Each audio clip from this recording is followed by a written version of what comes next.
Today's our final day with Paul's brief letter to Philemon. It's only 25 verses long, and finding 7 different things to talk about in a book with only 25 verses isn't easy.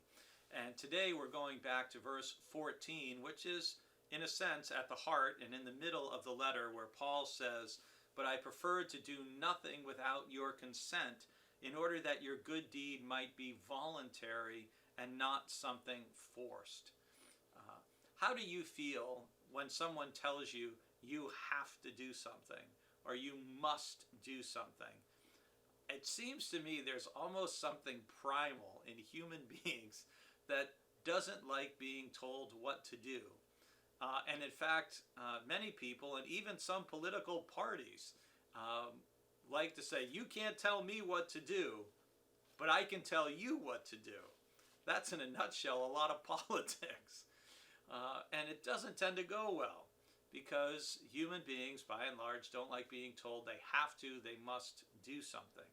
And Paul understands in writing to Philemon that Philemon's future relationship with Onesimus will be much better if Philemon is voluntarily making the decision about how he is going to welcome him back, hopefully as a beloved brother in Christ and no longer as an enslaved person who is just an economic tool in his household.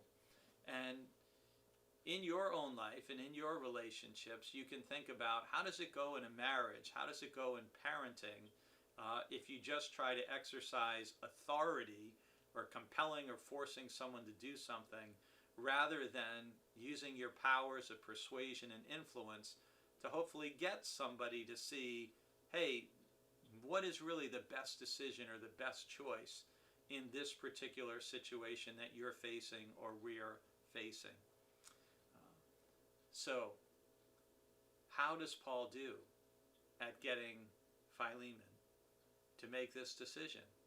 Well, he presents evidence both from their mutual bond and mutual relationship. He shares about their mutual connection with Christ, which transcends every other source of division or boundary that may have existed. And so often in our relationships with other people, it's when we recognize we have a oneness, we have a bond in Christ that unites us, and hey, this is what it seems like it might be good to do, and these are the reasons why.